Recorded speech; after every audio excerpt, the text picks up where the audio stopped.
कुछ अर्ज़ो मारूफ से कब्ल आइए हमारा मिलकर आका ईमानदार मदीने के ताजदार खातिमुल नबी इमामुल अंबिया सय्यद आलम सय्यदुल मुरसलीन अहमद मुहम्मद मुस्तफा सल्लल्लाहु अलैहि वसल्लम की बारगाह में दुरूद शरीफ का हदिया निछावर करें और पढ़े बावाज़ बुलंद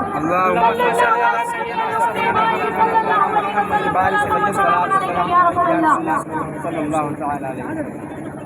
मेरे दोस्तों और बुजुर्गों, अभी मैंने खुतबा मसना में जिस आयत करीमा की तिलावत किया है, इसका मफ़हूम यह है कि ऐ लोगों डरो अपने रब से जिसने इंसानों को एक जान यानी आदम अलैहिस्सलाम से पैदा फरमाया, फिर हजरत आदम अलैहिस्सलाम से हजरत हव्वा को, फिर इन दोनों से जमीन में नस्ल दर नस्ल कसरत से मर्द और औरत को पैदा फरमाया।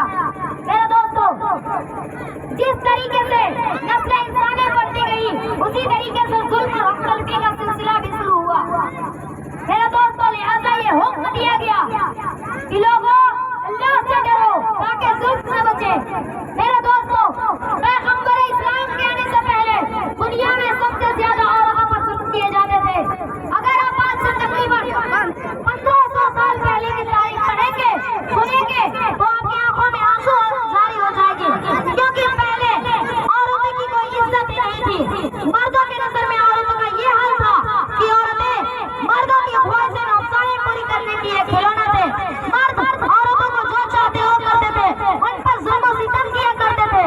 मेरे दोस्तों, औरतें जो भी मेहनत मजदूरी करके लाती मर्द उसे ले लेते थे।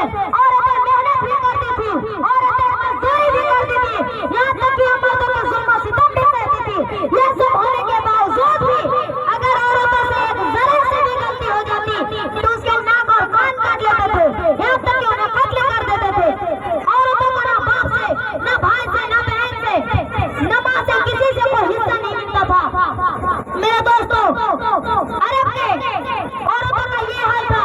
वहाँ की औरतें यानी अरब के किसी के भी घर में अगर लड़की जन्म लेती तो उसे 10 बरस होने से पहले ही उसे जिंदा दफना दिया जाता। मेरे दोस्तों, जिस तरीके से बाप को मरने के बाद सारी जमीन और जायदाद बेटे के हो जाते थे, उसी तरीके से बेटे अपने बाप की बीवियों को जबरदस्ती बांधिया बना लेते थे, उन्हें गुलाम बनाकर रखते थे, उन पर जुल्म और सितम किया करते थे, उन्हें नौकरानियां बनाकर रखते थे, यहाँ तक कि उनसे सोहबत भी करते थे। मेरे दोस्तों, अरब के कुछ कबीलों का ये भी हाल था कि अगर किसी भी औरत का शौहर अगर उससे पहले मर जाए तो उसे एक बंद कोठरी में कैद करके रखा जाता था और उसी बंद कोठरी में 1 साल तक कैद रहती थी और बाहर नहीं निकल सकती थी, यहाँ तक कि वो गुस्ल भी नहीं करती थी और कपड़े भी नहीं बदलती थी और अपनी सारी जरूरतमंद काम उसी छोटे से कोठरी में करती। मेरे दोस्तों, बहुत सारी औरतें तो घुट घुट कर मर जाती, लेकिन जो औरतें बचती वो उस छोटे से कोठरी में से निकलने के बाद 1 साल के बाद निकलने के वो अपनी आंचल में ऊँट की बेंगलियां फेंकती चलती थी, जिसे हम आज गोबर कहते हैं। इनसे ज्यादा और जुल्म सितम औरतों पर क्या होगा?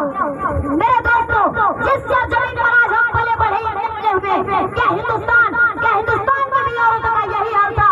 यहाँ की औरतें, हिंदुस्तान की औरतों पर यह फर्ज था कि अपनी सारी जिंदगी अपने शौहर की खिदमत करे, यहाँ तक कि अगर उस औरत का शौहर अगर उससे पहले मर जाता तो उसके लाश के साथ ही उसे जिंदा दफना दिया जाता, उसके लाश के साथ ही उसे जिंदा जलाकर राख कर दिया जाता। मेरे दोस्तों, हजारों बरस तक ये जुल्म सितम औरतों पर चलते रहे, लेकिन औरतों के जख्मों पर कोई मरहम लगाने वाला तक नहीं था। मेरे दोस्तों, जब दुनिया में इतने सारे जुल्म सितम, बेशुमार खराबियां, औरतों को नाक और कान काट लेते थे, उन्हें कत्ल कर देते थे, उन्हें जिंदा दफना दिए जाते थे, उन्हें जिंदा जला देते थे, उन्हें बंद कोठरी में कैद करके रखते थे, उन्हें बांधिया बनाकर रखते थे, उन्हें गुलाम बनाकर रखते थे। ये सब होते होते हजारों बरस बाद 20